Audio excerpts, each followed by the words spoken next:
This is part two of the Director's Review of the Dennis Hurley Centre in 2024. Continue looking at that text from Isaiah that Jesus read in the synagogue in Nazareth. The Lord has anointed me to set the oppressed free. And one of the ways in which we hope we bring freedom to people is through education. There have been a number of educational initiatives over the last year. Here, for example, an all-day seminar at St. Joseph's Theological Institute in Sadara, working with dozens and dozens of young men from across Africa who are training to be priests, and some young women in religious life, looking at the role of lay people in the church, particularly in the context of the ministry of Paddy Carney. Another collaboration with Sadara was helping organise a conference on the environment.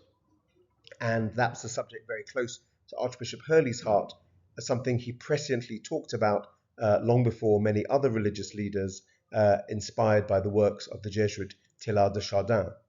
Here, a fellow Jesuit, Cardinal Michael Journey, is giving a video link to the conference that we helped organise.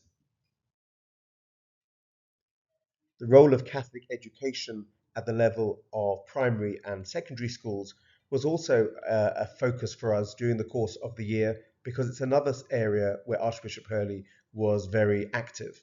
We hosted with the Catholic Schools Office in both Gauteng and in KZN seminars in Joburg and Durban, in which we brought together various local experts with Professor Al Gini, a professor from Chicago Loyola University, on leadership. And at the event in Sacred Heart College in Johannesburg, we were delighted that one of the speakers was an alumnus of that college, Sim Shabalala, the CEO of Standard Bank. Our annual Paddy Carney lecture took place in collaboration with DUT and the Gandhi Development Trust and was hosted at the 1860 Heritage Centre. The speaker was Judge Chris Nicholson, who was involved in that famous legal case with Paddy Carney 40 years ago. And working with the Archdiocese of Durban's Justice and Peace Department, the annual Hurley Gabuza lecture took place, honouring both Archbishop Hurley and Archbishop Abel Gabuza, who had both been the leaders in the South African Bishops' Conference on justice and peace issues. And the speaker, Father Mike Deeb from the Dominicans, was a man who has experience of working in justice and peace, not just in South Africa, but also at the United Nations. An international dimension to our educational work was a lecture tour across 5 different cities in the UK, which culminated in a talk at St Martin in the Fields, the beautiful church in Trafalgar Square, right next door to South Africa House, and which back in the day had been a great focus for anti-apartheid demonstrations and services. This was part of a number of events reflecting on the life of Saint Oscar Romero, and Raymond drew parallels between the lives of Archbishop Hurley and Oscar Romero. Copies of the lecture are available on our YouTube video. Education also took place in different ways with our homeless community. Here, Stuart is leading a number of workshops to help homeless people communicate more confidently, and that was in preparation for the National Homeless Conversation that we hosted.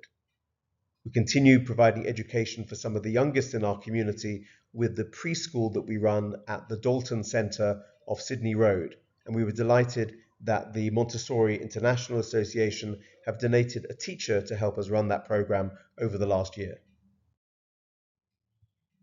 And training for our staff continued. We've had a particular program running with DUT's Health Education Department. Here, Lindani is trying to work out how to resuscitate this man who clearly has lost both his arms and his legs. And a particular way in which we develop our staff is by offering every one of them a chance to apply for a 1,000 Rand a year Paddy grant in honour of Paddy Carney, for them to use in some area of self-development, whether it's Pelile learning how to drive, Stuart improving his artistic skills, Leanne running the Cape Town Marathon, or Lumka, one of our nurses, attending a conference. We've also been able to host other educational initiatives during the course of the year. A group of young leaders in Durban, brought together by Yanina Masajada, who is part of the Masajada family, who've been great supporters of the Dennis Hurley Centre over the years. And when they gathered at the Dennis Hurley Centre to reflect on Hurley as a model of leadership, they heard a really inspiring talk from one of our booksellers, Eric, talking about his own role as a leader, both in his community and in his work at the Durban Holocaust Centre.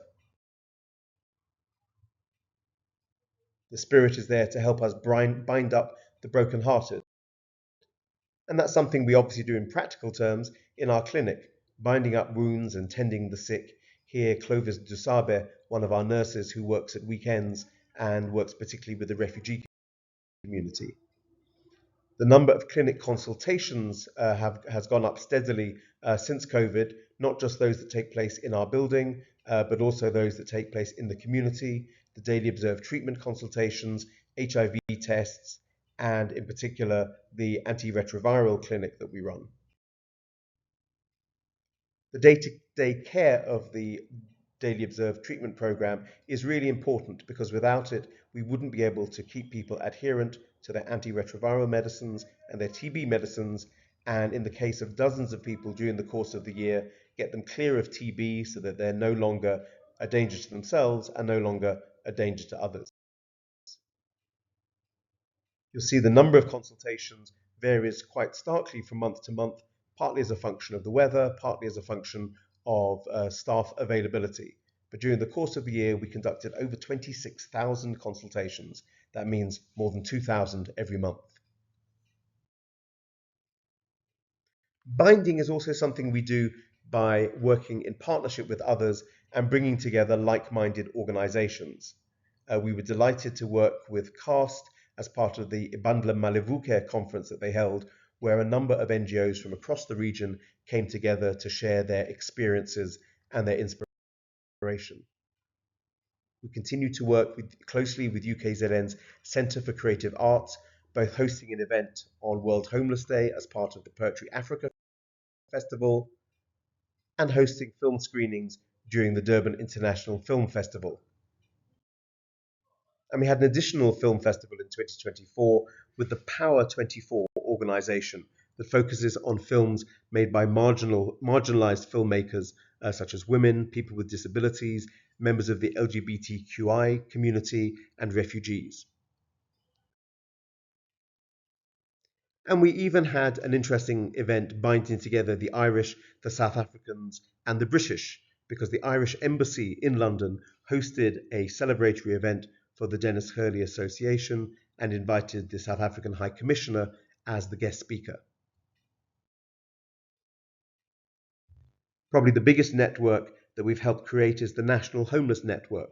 The delayed 2023 conference took place at the beginning of 2024 and was held on the East Rand, here being addressed by Gushwell Brooks from the Nelson Mandela Foundation on forms of political activism.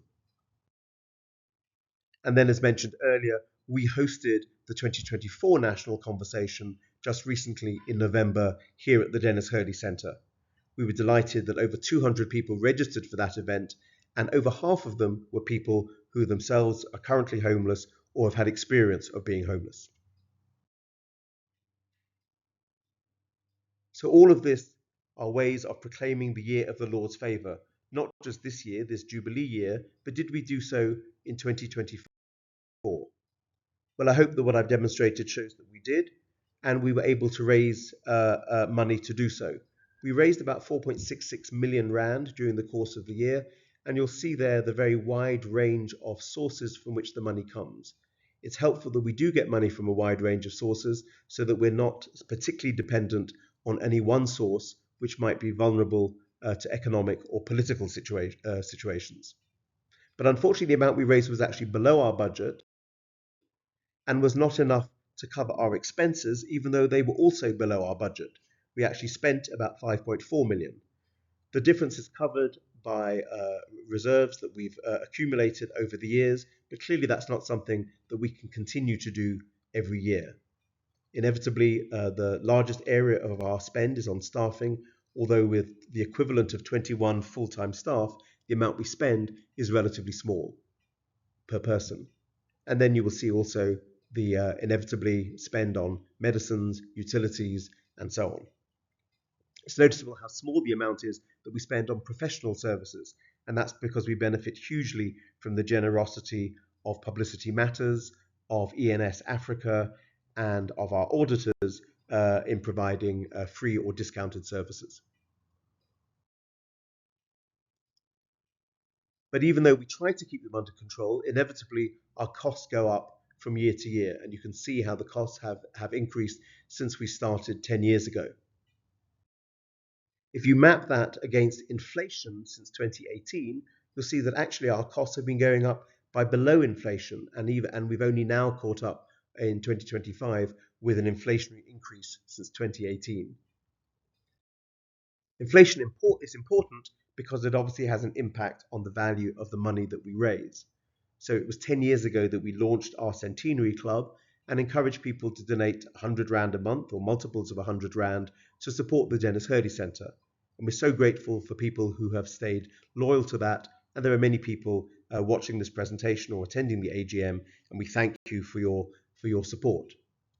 But the impact of inflation means that in order to get the same value from 100 Rand that we got 10 years ago, somebody would have to be donating 162 Rand today. And so that's why we just need to increase what we raise simply to stay in place. Looking at where our income comes from, you see that some of our income streams have risen over time. The money from overseas does go up and down as a function of the activities of the Dennis Hurley Association, but the money from South African individuals, from interest and from venue hire has been increasing steadily, which is fantastic. But some of our income streams have been falling over time. The money from South African organizations has been very volatile. The money from faith communities, including Emmanuel Cathedral, has gone down steadily as churches have faced the economic fallout of COVID, but also the money from corporates and fundraising activities. Those are all areas where we need to galvanize and improve going forwards. So as we start 2025, do we have reason to hope? Can we be pilgrims of hope? We look around us and we see enormous political and economic challenges in our world, political and economic challenges in our own country, closer to hand political and economic challenges in our city, as well as the political and economic challenges in our faith communities. All of these seem to be reasons not to hope. But when talking about the Jubilee year and the notion of pilgrims of hope, Pope Francis reminds us that hope is not a destination, rather it is the way that we journey. Hope is not something we're waiting for, it is a gift that God has already given us. To hope is to welcome that gift, the gift that God offers us each day. But hope is also a task that we have to undertake because we need to daily cultivate that hope, and we have to share that hope by putting it to the good use of all of our brothers and sisters. So as pilgrims of hope, we hope that we bring together people of hope, people who are committed to developing hope and sharing hope with others. We're led in that by our trustees, and we're very grateful to Reverend Dr. Delicia Tim, the chair of the trustees, and the other trustees who are seen here in the photo or mentioned in the caption, gathered there in 2023, in fact, with some of our managers. We're also very grateful to the staff and full-time volunteers over the last 12 months who've made it possible for us to do the work that we do. And grateful to the many, many partner organizations from the faith communities, educational partners, NGO partners, media partners, arts partners, corporate partners, funding partners, government partners, and overseas partners. Without the ability to work in partnership and to benefit from the resources, the skills, and the experience of others, we wouldn't be able to achieve as much as we do. So here we are at the beginning of 2025. We are pilgrims of hope, we bring together people of hope, and we hope that we will continue to be a place of hope in Durban.